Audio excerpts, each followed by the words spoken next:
Oi, gente! Eu me chamo Ludmila Gonçalves, sou professora de Geografia e hoje nós vamos corrigir o primeiro exame de qualificação da UERJ de 2024. E a prova de Humanos ela começa da questão 47, então vamos lá. Não deixem acabar com os Yanomamis.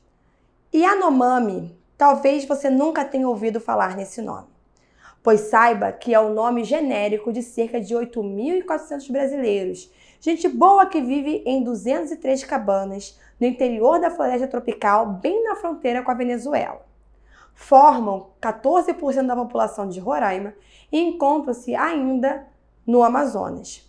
Os Yanomamis correm, no momento, um grande risco e estão precisando de você. Cabe a você interessar-se pelo projeto de um grupo de antropólogos, juristas, médicos e jornalistas que visa a proteger a vida pacífica dos Yanomamis nos locais que habitam e dentro do tipo de cultura que é tradicionalmente o deles. Esse projeto, ou anteprojeto, propõe a criação do Parque Indígena Yanomami. Essa é a única maneira de salvar a comunidade social e cultural desses homens, mulheres e crianças que desde 1974 vem sofrendo as consequências do processo de expansão econômica da Amazônia em sua parte negativa, sem se beneficiar com suas possíveis vantagens. A abertura da perimetral norte, a BR-210, levou àquela região gripe, sarampo, tuberculose, moléstias de pele e doenças venéreas. O garimpo irrompeu com outra modalidade da doença. Em 1978, é a Companhia Vale do Rio Doce que se apresta para extrair a cassiterita, antes explorada ilegalmente pelos garimpeiros. E a perimetral norte vai prosseguir, fornecendo espaço à colonização. Topógrafos percorrem o território Yanomami, demarcando lotes em terras insofismavelmente pertencentes aos índios. Esse é um texto de Carlos Drummond de Andrade, adaptado do Caderno Ilustrado de 79. Em seu artigo de 1979, o escritor Carlos Drummond de Andrade situa as circunstâncias do projeto de criação do Parque Indígena Yanomami, no contexto das ações de exploração da Amazônia durante os governos militares entre 64 e 85. A defesa da criação desse parque, naquela conjuntura, tinha como objetivo tornar pública a seguinte problemática. Engraçado, porque esse texto vem falando da década de 70, final da década de 70. A gente teve um problema recente com os Yanomamis, né? um problema de calamidade pública, um alarde que foi em escala global sobre a situação insalubre dos Yanomamis no Brasil nos anos 2020. No entanto, a UERJ veio trazendo que esse problema recente com os Yanomamis não é algo tão recente assim. Que já durante o período militar, né, da ditadura militar, já tinham problemas em relação às condições de vida dos Yanomamis, que o impacto estava ligado diretamente à exploração econômica, sem nenhuma relação com os próprios Yanomamis. Então, ocupavam, invadiam os territórios dos indígenas e eles só saíam prejudicados, nenhuma relação com isso. Então, a problemática que o texto vem trazendo, e é o que a pergunta está dizendo também, né? Ou seja, tinha como objetivo tornar pública a seguinte problemática: A.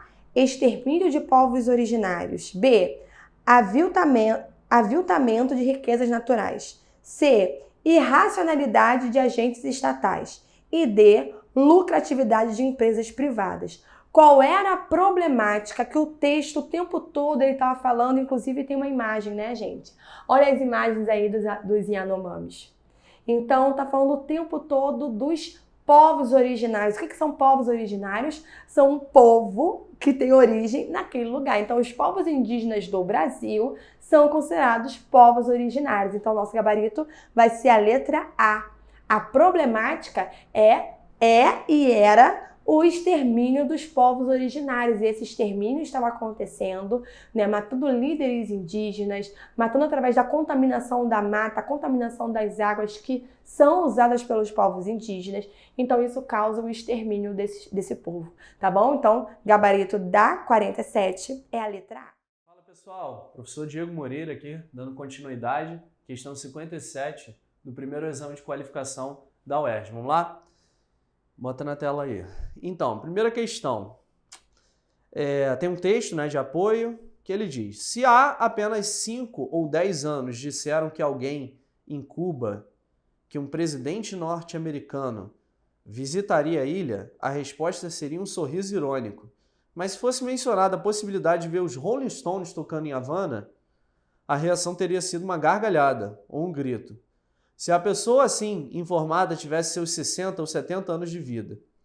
Porque aqueles que fomos em jovens em Cuba na década de 1960, dificilmente esqueceremos das críticas quando conversávamos ouvir Beatles ou Stones. Quem poderia ter previsto? Definitivamente os tempos estão mudando, né?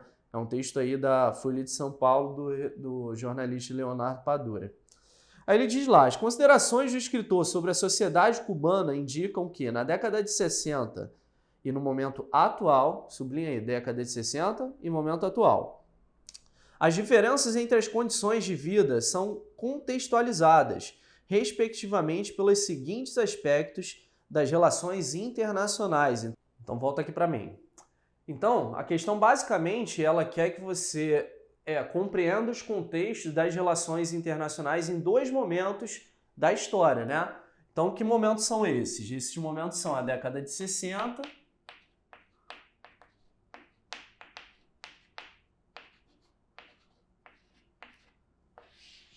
e a atualidade.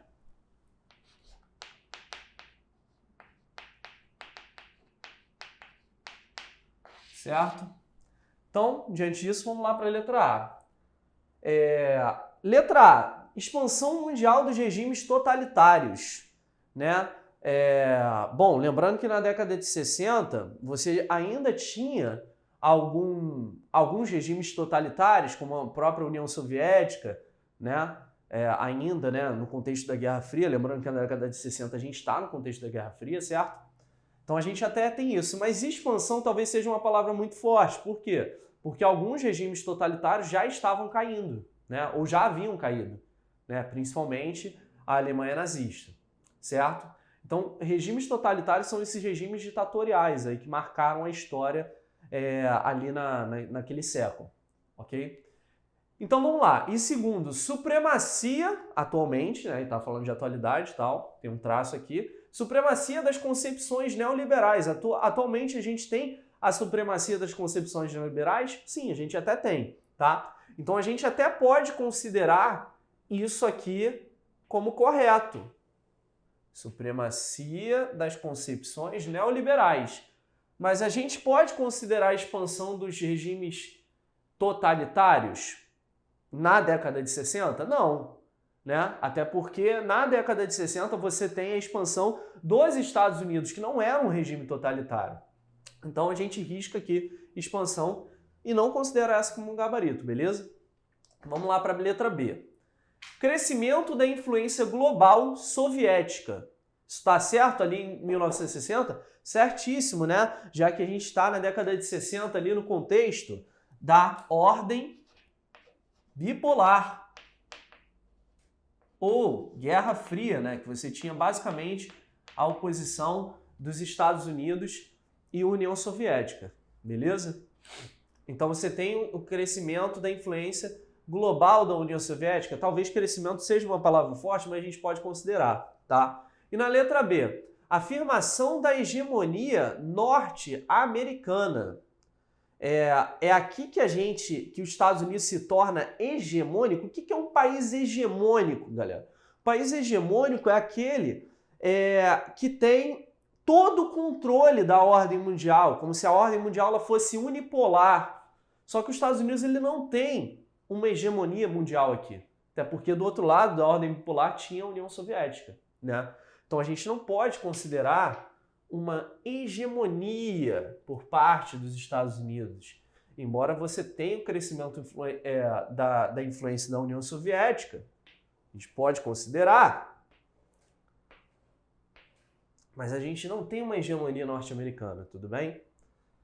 Muito menos afirmada. A afirmação da hegemonia norte-americana, ela rola com o fim da Guerra Fria, ok? Ali no contexto da década de 90 e tal, que os Estados Unidos se torna a grande potência mundial, uma espécie de polícia do mundo de forma geral, certo? Vamos para a letra C. Década de 60, bipolaridade entre capitalismo e socialismo, certíssimo, das bases da ordem bipolar durante a década de 60, né, na Guerra Fria. E a outra, né, em relação à atualidade, multipolaridade da ordem econômica, né, que você tem, na atualidade, outros atores agindo, né, atuando na geopolítica mundial de forma econômica. Basicamente, você tem 3 grandes polos mundiais de poder: os Estados Unidos, a União Europeia e até então o Japão, tá? Posteriormente, mais atuais, aí começam a surgir outros atores, como a China, né, a Índia, o grupo dos emergentes, denominados BRICS e tal, já que a gente está falando de atualidade. Em 2017, você já tinha a força do BRICS relativamente intensa, ok? Então a gente pode considerar essa gabarito. Por quê? Década de 60, tu tinha bipolaridade entre capitalismo e socialismo? Tinha sim. E você tinha multipolaridade das ordens econômicas? Sim, multipolos, né? Estados Unidos, União Europeia, Japão e outros países emergentes, beleza? Então a gente considera aí o gabarito letra C. E a D, o que tem de errado? Política externa independente da América Latina, gente. Na década de 60, a América Latina independente. Se não é hoje, na década de 60, que não era de fato, né? Lembrando que na década de 60, a América Latina ela tem várias ditaduras militares influenciadas diretamente pelos Estados Unidos, né? No caso, Cuba acaba sendo influenciada pela União Soviética, né? Um regime ditatorial também. E por aí vai, ok? Então você vai ter essa questão. Então, definitivamente, você não tinha a independência da política externa latino-americana. Você não tem sequer hoje. Ok? E o último, integração das nações subdesenvolvidas. Nossa, você tem uma super integração do Brasil com a África hoje? Claro que não, né, gente? Você não tem integração das nações subdesenvolvidas. Então a D é aquela que está toda errada. É aquela que você deveria eliminar de cara, né? As outras você consegue aí ficar com alguma dúvida, ok? Tudo certo? Fala pessoal, tudo bem? Meu nome é Diego Moreira, professor de Geografia. Estamos aqui hoje para começar a correção do gabarito comentado aí do primeiro exame de qualificação do vestibular da UERJ. Primeira questão de Geografia, pessoal, é a questão 47, ok? Então vamos dar uma olhada nessa questão. Então, vamos lá. Primeira questão, gente, o que você observa? Nós temos aí um mapa mundi, né, que mostra os fluxos de mercadorias. Então vamos dar uma lida nesse texto. A rota até os jihadistas é o título do texto. Lembrando que jihadistas, gente, são basicamente os grupos reconhecidamente como terroristas, principalmente pelos Estados Unidos, né? Na questão, então, ele está falando do Estado Islâmico, que em 2017 estava muito em alta. Então ele diz lá, mais 50 empresas, 20 países, entre elas uma brasileira, foram identificadas na cadeia de suprimentos de dispositivos explosivos encontrados usados pelo Estado Islâmico em centenas de atentados terroristas. Além das mercadorias controladas, itens tão simples quanto ligas de alumínio, celulares ou fertilizantes que podem parecer inofensivos à primeira vista, estariam na lista de mais de 700 componentes encontrados em um levantamento realizado ao longo de 20 meses pelo Instituto de Pesquisa de Conflito Armado. Tá? Então, você observando o mapa, você percebe que esses fluxos eles saem de diversos países. E aí na legenda ele destaca que equipamentos são esses, né? São detonadores, telefones, percussores químicos, entre vários outros. Show? Então vamos lá. Ele pergunta lá, a estratégia de ação, sublinha isso aí, do Estado Islâmico mencionada na reportagem, apresenta semelhança com a seguinte prática de corporações empresariais contemporâneas. Então ele está falando de corporações empresariais contemporâneas. Se ele está falando de contemporânea, gente, se está falando de produção e contemporaneidade, ele está falando do período que a gente conhece como pós-fordismo, né? Ou toyotismo, que é basicamente o modelo produtivo, né, da nossa terceira revolução industrial. Que apesar de ser atual, né, ela vai começar ali mais ou menos na década de 70. Mas ele está falando de lá para cá, ele está falando de um período atual, tanto que a questão de 2017, e nós sabemos que a prova do vestibular da UERJ é um vestibular de atualidade. Então vamos às alternativas. Então ele está falando basicamente da relação entre produção, contemporaneidade e modelo produtivo. Então a letra A, o que ele está falando? A letra A ele fala de a padronização da produção. Nesse contexto da indústria atual, a indústria é padrão? Não, né? Você vê os carros aí nas ruas todos iguais? Não, então não tem produção padronizada. Então, padronização, ele está falando de que contexto? Padronização, ele está falando da segunda revolução industrial. Certo? Então, a gente não pode considerar a indústria atual padrão, né? E muitas vezes, e muito menos as ações das grandes corporações como produção padrão. Certo? Vamos lá. Letra B. Incorporação dos fornecedores. Né? Não sequer fica claro o que ele está querendo dizer com a letra B. Incorporando que tipo de fornecedor? Como se esses fornecedores desses países estivessem incorporados à cadeia produtiva, os caras não sabem o que estão vendendo e para que estão vendendo. Eles não precisam saber, né? Então, na B, nós não podemos afirmar que há uma incorporação. Aí você tem que ficar na dúvida. Incorporação à cadeia produtiva?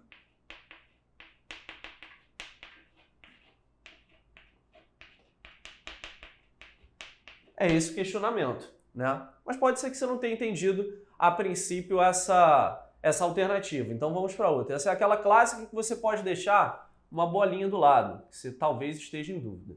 Vamos ver se a gente acha uma que a gente tem mais certeza. Vamos para a letra C. Desterritorialização da produção. Né? Lembrando, o que é o conceito de desterritorialização? Uma produção territorializada seria uma produção que todos os equipamentos fossem produzidos no mesmo território. Isso não é uma questão produtiva atual. A produção global atual, ela é desterritorializada. Né? Quando a gente pega grandes empresas, que pode ser desde empresas que utilizam alta tecnologia, como a Boeing, por exemplo, produz aviões, monta aviões lá nos Estados Unidos, a fábrica dela é simplesmente uma área de montagem. Você vê equipamentos de vários locais do mundo, vem equipamentos do Brasil, da Inglaterra, de Taiwan, e eles são montados nos Estados Unidos, né? Então a produção nos Estados Unidos é territorializada? Não, ela é desterritorializada. A produção atual mundial é desterritorializada? Ela é. Tanto que você observou aí nesse mapa, né, os fluxos saindo de vários locais, indo em direção às bases do Estado Islâmico, que era o Iraque e a Síria. Portanto, é essa aí o gabarito, tá? Desterritorialização da produção, ele está falando basicamente disso, ó. Os fluxos saindo em direção a um território para a produção. É basicamente isso que ele está falando, tá? Então, o gabarito é letra C. Na letra D, gente, ele fala lá de superexploração da mão de obra. Em nenhum momento ele cita o tipo de mão de obra utilizado na questão. Então, assim, não poderia ser essa, simplesmente porque ele não aborda mão de obra. Então, essa seria que você excluiria completamente da possibilidade de ser gabarito. Olá, galera. Questão 59 do primeiro exame de qualificação. Questão 59, ela te dá um texto de apoio aí, vamos lá para a tela.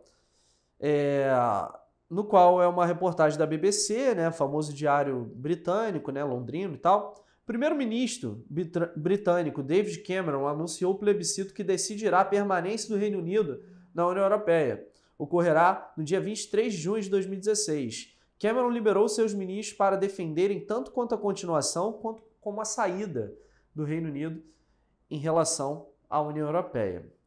A consulta popular mencionada configura uma escolha difícil para os cidadãos do Reino Unido, em virtude da variedade e da complexidade dos argumentos favoráveis e contrários em disputa.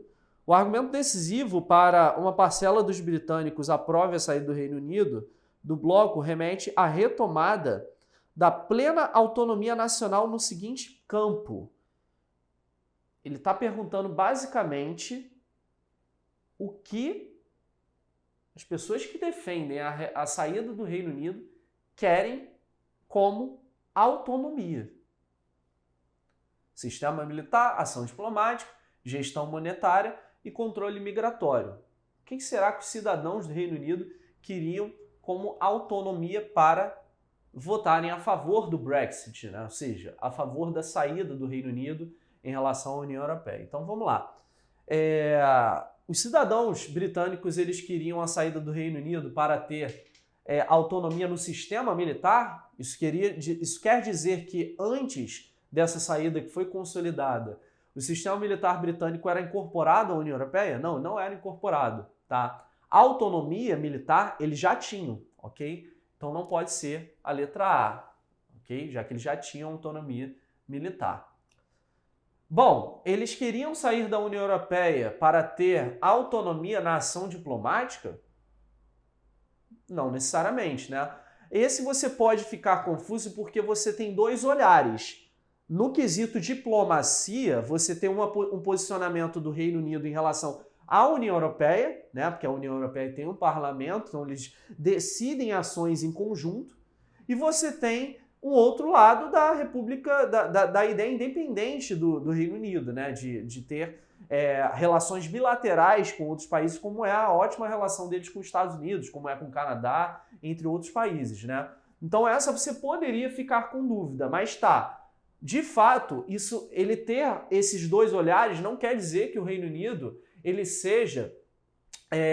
não tem autonomia diplomática. Ele tem, só que ele tem que lidar com esses dois interesses. O interesse do Reino Unido e o interesse da União Europeia, já que ele fazia parte da União Europeia. Mas muita gente ficou em dúvida entre essa letra B, mas ela não é o gabarito, tá? Vamos lá, a letra C. Gestão monetária. Essa também poderia pegar as pessoas porque a União Europeia ela tem uma moeda única, que é o euro, certo? Então você poderia pensar, de repente, né, tentar ter uma moeda própria. O que acontece? Acontece que o Reino Unido ele já tinha autonomia monetária. Lembrando que o Reino Unido ele foi um dos poucos países que não entraram na zona do euro, que não aderiram ao euro como moeda, mesmo fazendo parte da União Europeia. Então ele já tinha autonomia monetária. Então você não pode considerar a gestão monetária como um gabarito, ok? E a letra D, controle migratório, é esse o gabarito. Por quê? Porque basicamente essa questão que envolveu o Brexit, ela estava relacionada diretamente à tentativa de controlar a migração desenfreada, que a adesão ao chamado espaço de Schengen, né, que é o espaço de livre circulação de pessoas na União Europeia, ela poderia gerar, ela gerava ao Reino Unido, né? Muitas pessoas entrando de forma desenfreada, eles não conseguiam basicamente controlar isso, porque era um controle europeu, né? Você tem um órgão que é o chamado Frontex, que deveria combater esse tipo de situação de imigração ilegal, mas não acaba sendo eficiente, ok? Então o Reino Unido ele foi uma área onde você teve alguns ataques terroristas nos últimos anos. Então, basicamente, o principal argumento a favor do Brexit, né, a favor da saída do Reino Unido da União Europeia, era controlar a migração, fazer um controle migratório mais independente da União Europeia, que você conseguisse se desvencilhar das amarras que o espaço de Schengen tinha, certo? Então, por isso que muitas pessoas votaram a favor do Brexit, né? Ele acabou vencendo e atualmente o Reino Unido não faz parte mais da União Europeia. Certo? Vamos lá, pessoal. Continuando aqui, questão 60, a última questão do primeiro exame de qualificação. Nós temos aí, bota na tela, dois mapas. Esses dois mapas, eles são... O primeiro mapa ele mostra a divisão política do continente europeu e o segundo mapa ele mostra o tempo de viagem de trem na Europa.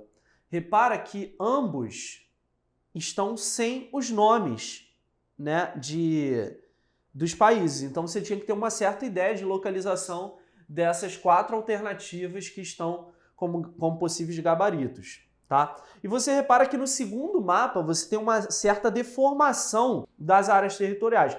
2 coisas que você tem que se ligar. Que você tem uma certa deformação no segundo mapa, ou seja, ele é um mapa em anamorfose, né, que é aquele mapa distorcido, sem forma, para tentar representar, quantificar algo. E ele mostra umas linhas, isolinhas, que saem de uma região e vão e se espraiam de forma concêntrica, né? Então ele está te dizendo que mais ou menos, que quanto mais próximas são essas linhas, né, menor é o tempo de viagem média entre esses países europeus, ok? Então vamos lá, ó. Na imagem 2, observa-se que uma representação do continente europeu feita de acordo com uma escala espaço-temporal, ou seja, o espaço ele é reduzido ou aumentado de acordo com a distância dessas linhas de alta velocidade de trens, né? Basicamente isso. Sabe que quanto mais próximas as linhas tracejadas, menor é o tempo de trem para percorrer uma mesma distância. Sublinha isso aí. Isso é a base da questão. Quanto mais próxima as linhas tracejadas, menor é o tempo de viagem de trem para percorrer uma distância. O que sugere que apresenta de vias para trens de grande velocidade, né? Por isso que você tem uma circulação um pouco mais acelerada e uma viagem mais rápida. Comparando as imagens, conclui-se que o país com a maior rede de trens de grande velocidade é... Como que você saberia isso? Você deveria olhar no mapa e indicar o país onde as linhas estão mais próximas, ó. Se as isolinhas estão assim, ó,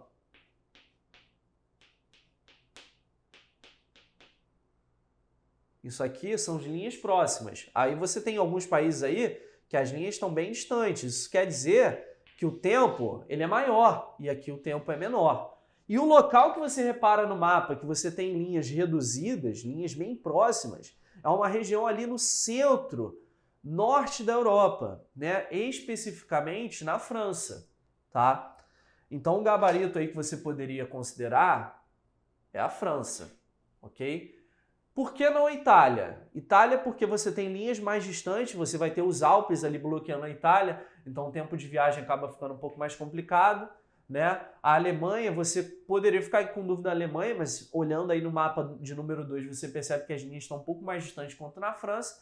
E a Dinamarca, né, ela é um território relativamente isolado e pequeno, que você não tem grandes linhas de alta velocidade. Você consegue reparar pelo uso do mapa 2. Portanto, a gente pode considerar aí a França, certo? Então fechamos essa prova aí. Espero que vocês tenham gostado. Um abraço. Fala, galera. Continuando aqui, questão 52 do primeiro exame de qualificação da UERJ. A questão 52, o que nós observamos? Nós temos 2 imagens aí, ele diz no texto introdutório. Nas imagens estão representados a malha urbana da cidade de Toledo, que fica na Espanha, né? Uma cidade de urbanização muito antiga e tal, você pode pressupor, por ser uma cidade na Europa e tal, com suas ruas estreitas de origem medieval, e de um bairro de Los Angeles, cidade estadunidense, que se expandiu principalmente após a Segunda Guerra Mundial. Então você observa aí a imagem 100% verticalizada, né, no ângulo bem vertical de fato, as 2 imagens, né, provavelmente imagens de satélite. Na primeira imagem da cidade de Toledo você vê as vias de circulação bem estreitas, né, não tão padronizado, e na cidade de Los Angeles você vê ali um arco, um grande embrião metropolitano saindo vias para todos os lados, né? Você consegue observar isso. Aí ele pergunta lá, a diferença entre as 2 malhas urbanas é explicada pela relação entre 2 fatores, sublinha 2 fatores, tá? 2 fatores que contribuíram para a organização desses espaços, embora em épocas distintas, certo? Então, gente, foge um pouco do padrão de 2 alternativas de questão do UERJ. Normalmente ele pede um fator e uma consequência. Nesse ele está pedindo 2 fatores. Então fica um pouco mais fácil, né, para a gente analisar. Então ele te pergunta, ó, 2 fatores que contribuíram para a organização desses espaços. Um para o primeiro e um para o segundo, né? Embora em épocas distintas, esses fatores estão apontados em o que a gente observa aí de fator para esses dois espaços. Vamos lá para a primeira questão, para a primeira alternativa. Vamos lá? Concentração financeira e processo de verticalização. Você consegue observar concentração financeira através da leitura dessas imagens? Você pode pressupor que sim, né? Porque primeiro a gente está falando de uma cidade medieval na Europa, de fato deve ter concentração financeira, né? E a segunda, você está falando do processo de verticalização, ok? O processo de verticalização você consegue ver em uma imagem vertical? Você não consegue ter noção. Você pode pressupor que a cidade de Los Angeles ela seja bem verticalizada, só que você não consegue ter certeza com isso. Vai que ele está mostrando uma área de subúrbio de Los Angeles. Com certeza não seria vertical, tá? Então a primeira alternativa, você até poderia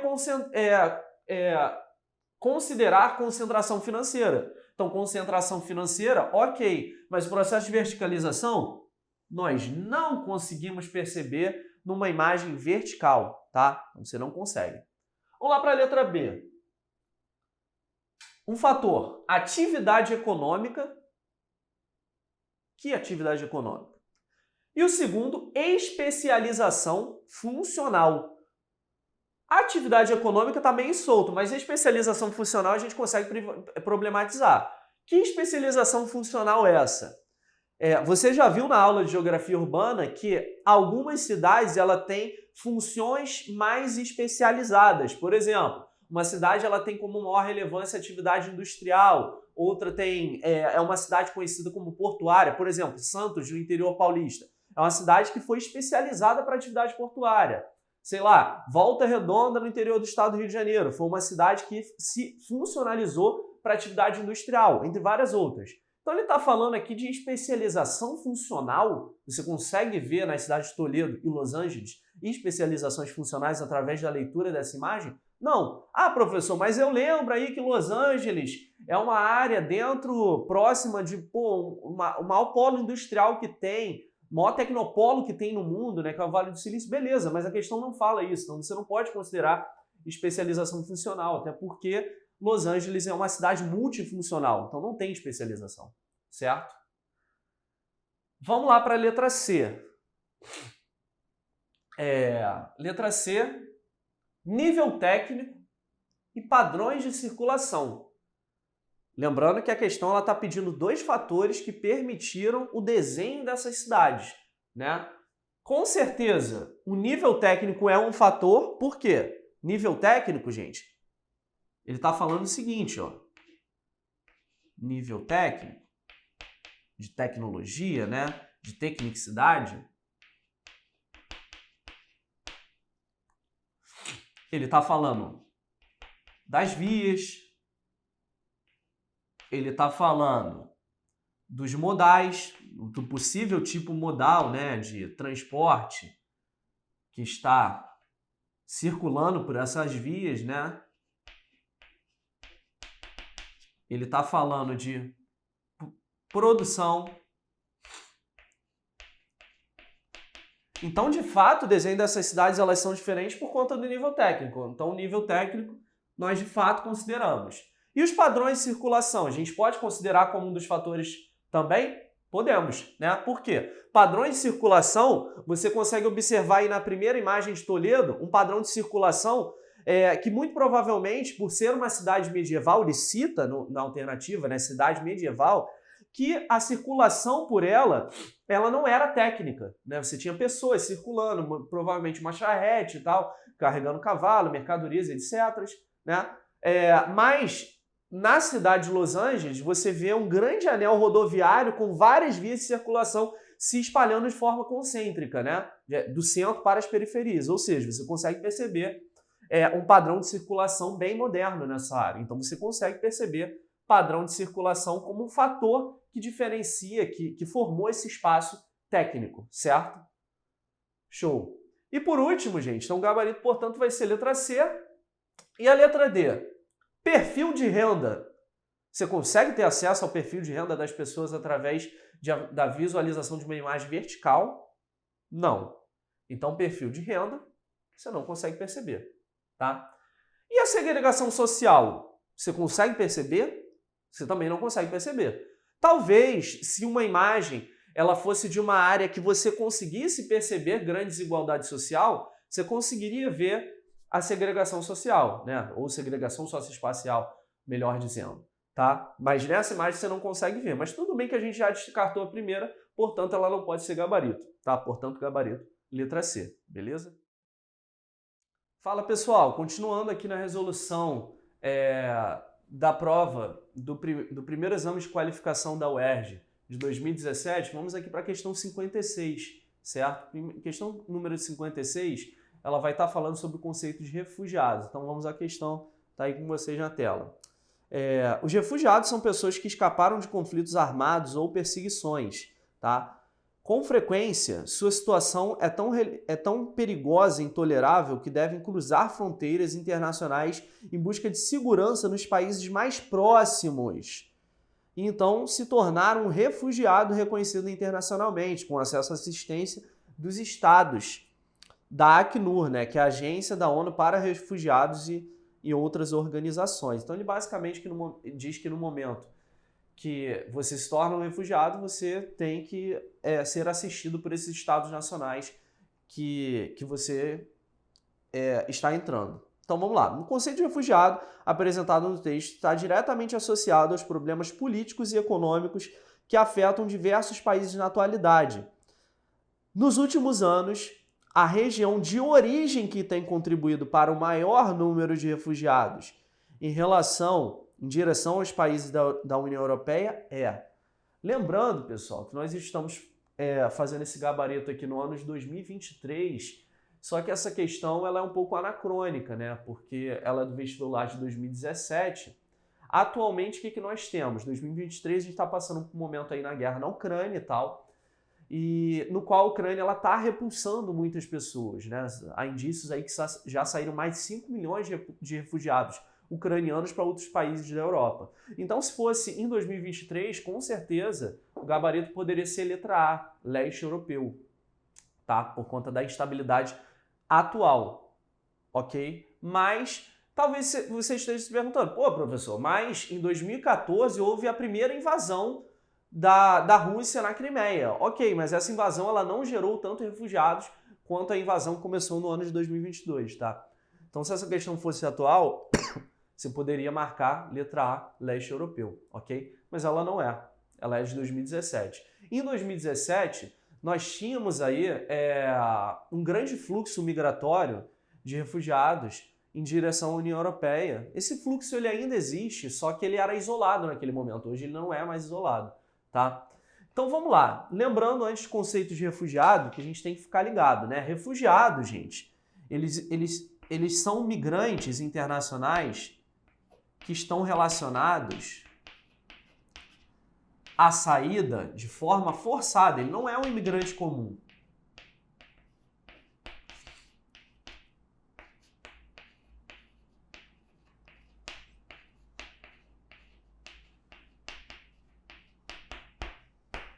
Ele não é um imigrante comum. Ele basicamente foi forçado a sair e buscar outras oportunidades, sobrevivência, né? Você tem que pensar para um cara entrar num barco de qualidade duvidosa e topar atravessar o mar Mediterrâneo para tentar chegar na Europa, o cara tá desesperado, né? A família tá desesperada. Então, essa é a saída de forma forçada. E essa saída de forma forçada, ela está relacionada a fatores de repulsão.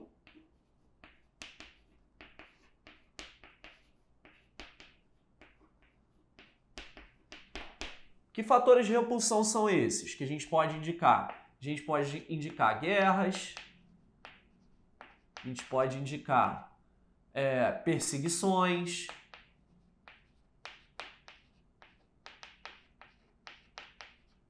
essas perseguições elas podem ser étnica, religiosa, política, que é muito forte também, né?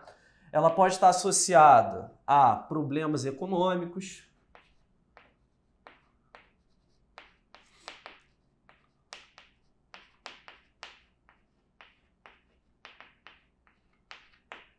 pobreza, desemprego, hiperinflação e tal, e também problemas ambientais, né?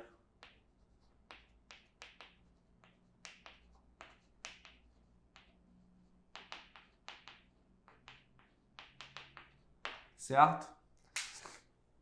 Então são esses aí os principais fatores de repulsão dos refugiados.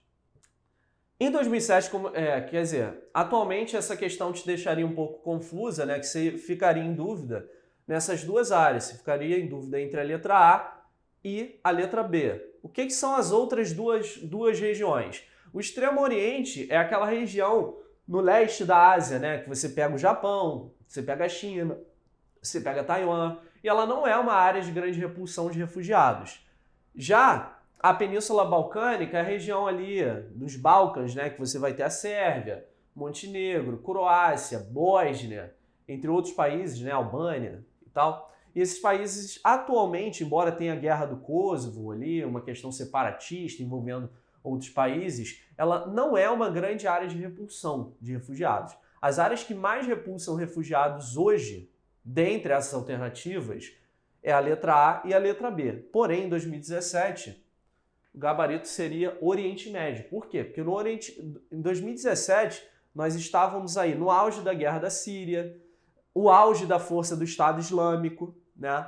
Você tinha conflitos ali entre curdos no Iraque, na própria Síria e tal, se envolvendo ali, se entrelaçando com outros atores no Oriente Médio, né?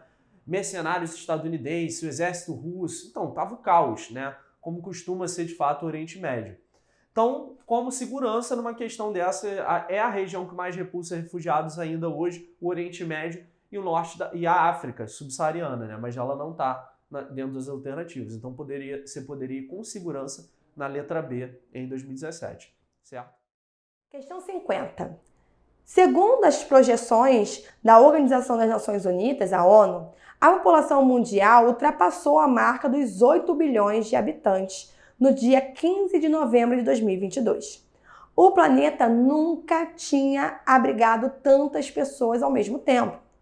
Com essa dinâmica populacional a que temos assistido nas últimas décadas, verifica-se a ampliação do número de megacidades. Então, olha esse mapa de megacidades no mundo. Nós temos aí pontinhos pretos, amarelos, laranja e vermelho. E a cor vai diferenciar em relação ao ano, né? Aglomerados com mais de 10 milhões de habitantes. Então, o mais antigo é Nova York. Depois, a gente tem na cor amarela São Paulo, Cidade do México. Vamos ter Tóquio. Depois, em laranja, vamos ter o Rio de Janeiro, Buenos Aires, Los Angeles, Moscou, Istambul. Vai aumentando, tá vendo? A quantidade está maior na cor laranja, tá vendo?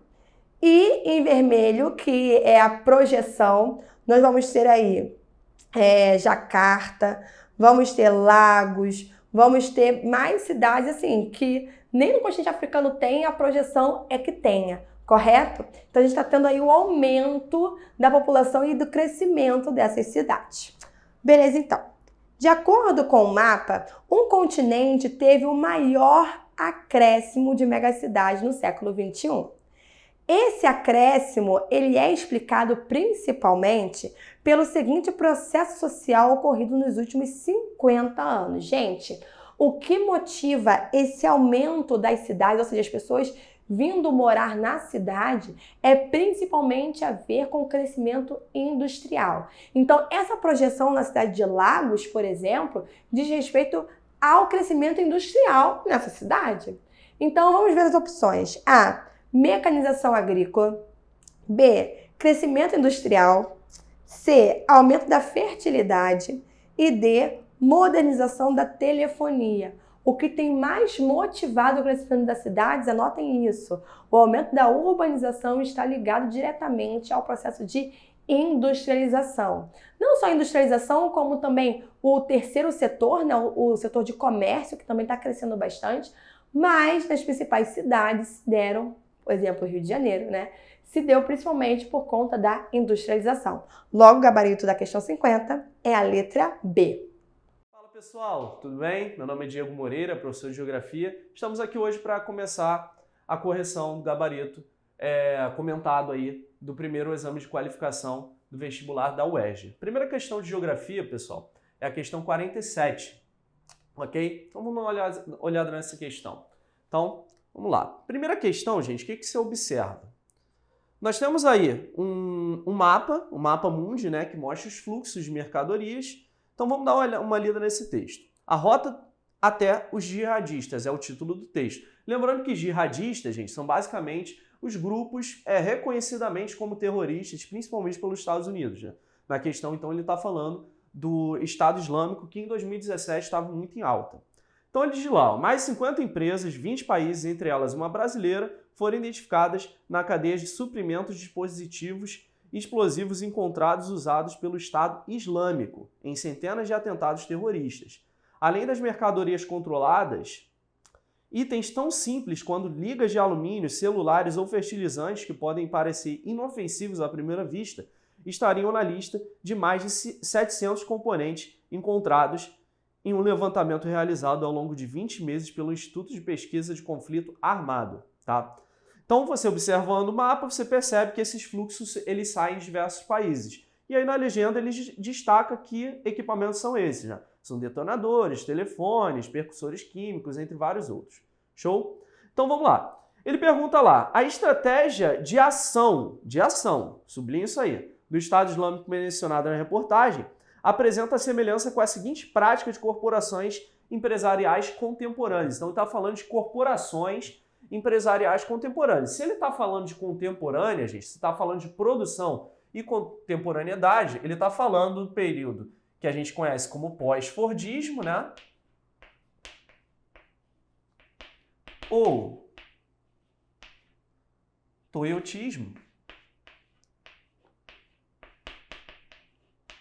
que é basicamente o modelo produtivo, né, da nossa terceira revolução industrial. Que apesar de ser atual, né, ela vai começar ali mais ou menos na década de 70. Mas ele está falando de lá para cá, ele está falando de um período atual, tanto que a questão de 2017, e nós sabemos que a prova do vestibular da UERJ é um vestibular de atualidade. Então vamos às alternativas. Então ele está falando basicamente da relação entre produção, contemporaneidade e modelo produtivo. Então a letra A, o que ele está falando? A letra A ele fala de a padronização da produção. Nesse contexto da indústria atual, a indústria é padrão? Não, né? Você vê os carros aí nas ruas todos iguais? Não, então não tem produção padronizada. Então, padronização, ele está falando de que contexto? Padronização, ele está falando da segunda revolução industrial. Certo? Então, a gente não pode considerar a indústria atual padrão, né? E muitas vezes e muito menos as ações das grandes corporações como produção padrão, certo? Vamos lá. Letra B, incorporação dos fornecedores. Né? Não sequer fica claro o que ele está querendo dizer com a letra B. Incorporando que tipo de fornecedor? Como se esses fornecedores desses países estivessem incorporados à cadeia produtiva, os caras não sabem o que estão vendendo e para que estão vendendo. Eles não precisam saber, né? Então, na B, nós não podemos afirmar que há uma incorporação. Aí você tem que ficar na dúvida. Incorporação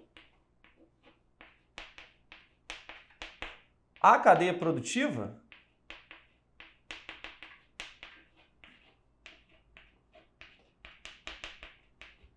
É esse o questionamento, né? Mas pode ser que você não tenha entendido a princípio essa alternativa. Então vamos para outra. Essa é aquela clássica que você pode deixar uma bolinha do lado, que você talvez esteja em dúvida. Vamos ver se a gente acha uma que a gente tem mais certeza. Vamos para a letra C. Desterritorialização da produção. Né? Lembrando, o que é o conceito de desterritorialização? Uma produção territorializada seria uma produção que todos os equipamentos fossem produzidos no mesmo território. Isso não é uma questão produtiva atual. A produção global atual ela é desterritorializada. Né? Quando a gente pega grandes empresas que pode ser desde empresas que utilizam alta tecnologia, como a Boeing, por exemplo, produz aviões, monta aviões lá nos Estados Unidos. A fábrica dela é simplesmente uma área de montagem. Você vê equipamentos de vários locais do mundo, vem equipamentos do Brasil, da Inglaterra, de Taiwan, e eles são montados nos Estados Unidos, né? Então a produção nos Estados Unidos é territorializada? Não, ela é desterritorializada. A produção atual mundial é desterritorializada? Ela é. Tanto que você observou aí nesse mapa, né, os fluxos saindo de vários locais, indo em direção às bases do Estado Islâmico, que era o Iraque e a Síria. Portanto, é essa aí o gabarito, tá? Desterritorialização da produção, ele está falando basicamente disso, ó. Os fluxos saindo em direção a um território para a produção. É basicamente isso que ele está falando, tá? Então, o gabarito é letra C. Na letra D, gente, ele fala lá de superexploração da mão de obra. Em nenhum momento ele cita o tipo de mão de obra utilizado na questão. Então, assim, não poderia ser essa, simplesmente porque ele não aborda mão de obra. Então, essa seria que você excluiria completamente da possibilidade de ser gabarito. Questão 48. A Copa do Mundo de 2022 ocorreu nos meses de novembro e dezembro por conta das peculiaridades climáticas do Catar, país que sediou o evento.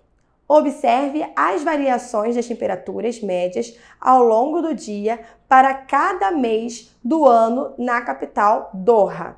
Então, atenção a esse gráfico, gente. Esse gráfico ele vem da corzinha mais um bege, né, amarelado. O centro dele chega a ficar marrom, né, vermelho e marrom, e depois ele começa a ficar clarinho de novo.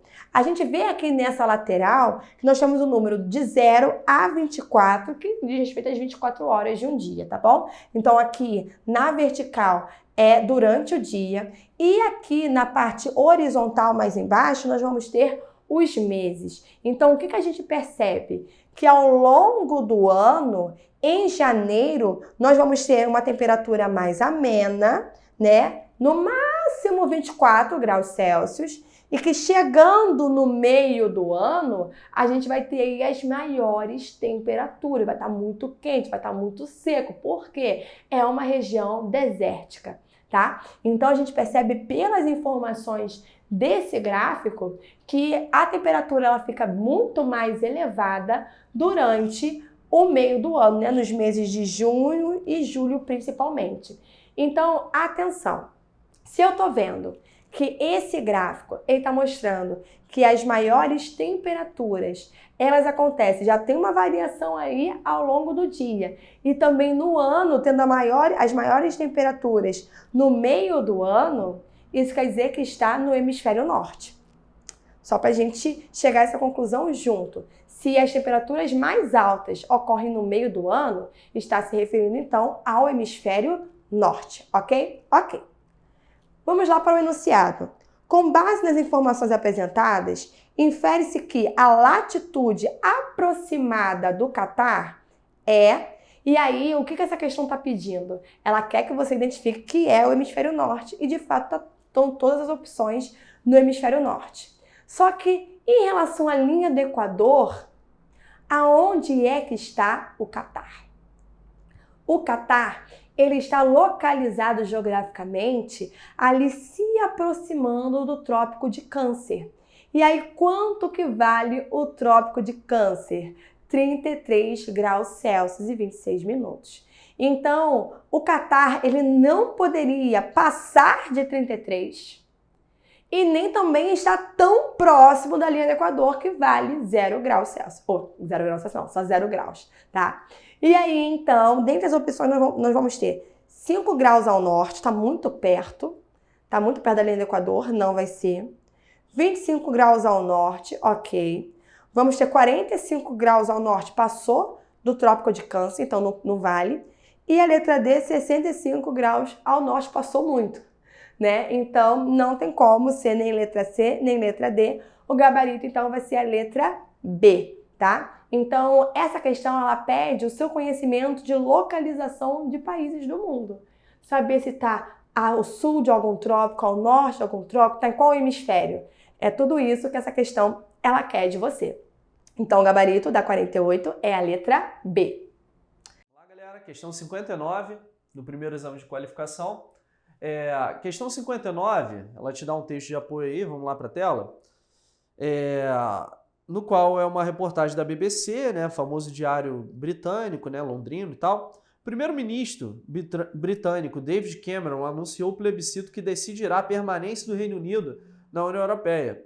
Ocorrerá no dia 23 de junho de 2016. Cameron liberou seus ministros para defenderem tanto quanto a continuação quanto como a saída do Reino Unido em relação à União Europeia. A consulta popular mencionada configura uma escolha difícil para os cidadãos do Reino Unido, em virtude da variedade e da complexidade dos argumentos favoráveis e contrários em disputa. O argumento decisivo para uma parcela dos britânicos aprove a saída do Reino Unido do bloco remete à retomada da plena autonomia nacional no seguinte campo. Ele está perguntando basicamente o que as pessoas que defendem a saída do Reino Unido querem como autonomia. Sistema militar, ação diplomática, gestão monetária e controle migratório. O que será que os cidadãos do Reino Unido queriam como autonomia para votarem a favor do Brexit, né? Ou seja, a favor da saída do Reino Unido em relação à União Europeia? Então vamos lá. Os cidadãos britânicos eles queriam a saída do Reino Unido para ter autonomia no sistema militar. Isso quer dizer que antes dessa saída que foi consolidada, o sistema militar britânico era incorporado à União Europeia? Não, não era incorporado, tá? Autonomia militar eles já tinham, ok? Então não pode ser a letra A, ok? Já que eles já tinham autonomia militar. Bom, eles queriam sair da União Europeia para ter autonomia na ação diplomática? Não necessariamente, né? Esse você pode ficar confuso porque você tem dois olhares. No quesito diplomacia, você tem um posicionamento do Reino Unido em relação à União Europeia, né? Porque a União Europeia tem um parlamento, então eles decidem ações em conjunto, e você tem um outro lado da República, da ideia independente do Reino Unido, né? De ter relações bilaterais com outros países, como é a ótima relação deles com os Estados Unidos, como é com o Canadá, entre outros países, né? Então essa você poderia ficar com dúvida, mas tá.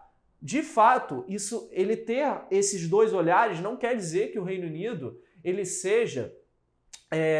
não tem autonomia diplomática. Ele tem, só que ele tem que lidar com esses dois interesses. O interesse do Reino Unido e o interesse da União Europeia, já que ele fazia parte da União Europeia. Mas muita gente ficou em dúvida entre essa letra B, mas ela não é o gabarito, tá? Vamos lá, a letra C. Gestão monetária. Essa também poderia pegar as pessoas porque a União Europeia ela tem uma moeda única, que é o euro, certo? Então você poderia pensar, de repente, né, tentar ter uma moeda própria. O que acontece? Acontece que o Reino Unido ele já tinha autonomia monetária. Lembrando que o Reino Unido ele foi um dos poucos países que não entraram na zona do euro, que não aderiram ao euro como moeda, mesmo fazendo parte da União Europeia. Então ele já tinha autonomia monetária. Então você não pode considerar a gestão monetária como gabarito, ok? E a letra D, controle migratório, é esse o gabarito. Por quê? Porque basicamente essa questão que envolveu o Brexit, ela estava relacionada diretamente à tentativa de controlar a migração desenfreada, que a adesão ao chamado espaço de Schengen, né, que é o espaço de livre circulação de pessoas na União Europeia, ela poderia gerar, ela gerava ao Reino Unido, né? Muitas pessoas entrando de forma desenfreada, eles não conseguiam basicamente controlar isso, porque era um controle europeu, né? Você tem um órgão que é o chamado Frontex, que deveria combater esse tipo de situação de imigração ilegal, mas não acaba sendo eficiente, ok? Então o Reino Unido ele foi uma área onde você teve alguns ataques terroristas nos últimos anos. Então, basicamente, o principal argumento a favor do Brexit, né, a favor da saída do Reino Unido da União Europeia, era controlar a migração, fazer um controle migratório mais independente da União Europeia, que você conseguisse se desvencilhar das amarras que o espaço de Schengen tinha, certo? Então, por isso que muitas pessoas votaram a favor do Brexit, né? Ele acabou vencendo e atualmente o Reino Unido não faz parte mais da União Europeia. Certo? Questão 49, nós temos aí uma tirinha. E nessa tirinha, é interessante vocês observarem o seguinte, que nós temos uma árvore, que ela está seca, e nós temos uma pessoa, um homem branco, que a gente identifica, subindo uma escadaria de avião. E aí ele sobe a escadaria do avião, e aí quando o avião decola, depois a gente vê que está florindo, né? Que essa árvore ela está florindo. Então, o que a gente entende a partir dessa tirinha? Que essa pessoa que está subindo o avião, ela estava impedindo com que a natureza ela florescesse. Eu não sei de quem está falando, eu não sei do que se trata ainda, eu só estou interpretando a tirinha. A tirinha está trazendo essa reflexão para a gente, beleza? Beleza. E então vamos lá para o enunciado. A charge de Laerte está inserida em um conjunto de críticas ao governo federal de 2019 a 2022, ou seja, está falando do governo Bolsonaro. Indicando também expectativas quanto à promoção de mudanças com o fim desse mandato. Ou seja, estava dizendo que com o fim do mandato Bolsonaro, em relação ao meio ambiente, as coisas iriam melhorar. Então, o que o Laerte nessa tirinha, agora a gente lendo o enunciado, a gente consegue mais argumento para falar. Então, o Laerte nessa tirinha está dizendo que antes não havia prioridade em relação à natureza, ao meio ambiente, e com o fim do mandato poderia ter, então, maior atenção ao meio ambiente, principalmente a proteção do meio ambiente, tá? Considerando a conjuntura política da transição governamental mencionada, uma correlação adequada entre crítica e expectativa. Então, atenção, a UERJ gosta muito disso. A gente tem que entender primeiro qual é a crítica feita e depois qual é a expectativa. A expectativa, eu já falei com vocês aqui, a gente lendo a tirinha, fala sobre o meio ambiente. Então, eu vou ver a segunda palavrinha de cada opção se está falando de meio ambiente. Então, letra A, privatismo, não. B, liberalismo, também não. C, ambientalismo, tem a ver. E a D, multiculturalismo. Na questão não vem falando na tirinha nada de multiculturalismo. O ambientalismo é o que cabe mais. Mas vamos ver a crítica inicial. Então, aonde tem a expectativa do ambientalismo, né, a proteção pelo meio ambiente, anteriormente vem o negacionismo. O que é um movimento negacionista? É você negar que um problema esteja acontecendo.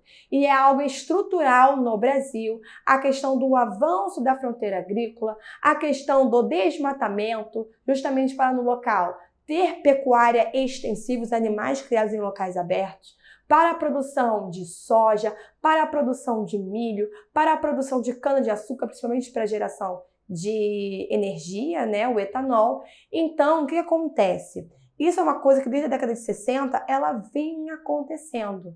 O que os governos, a partir da redemocratização, vem fazendo de diferente? Eles vêm fiscalizando mais. E o negacionismo durante o governo Bolsonaro, que é a denúncia trazida pelo enunciado da questão, é de que ocorria o desmatamento, mas não tinha fiscalização correta.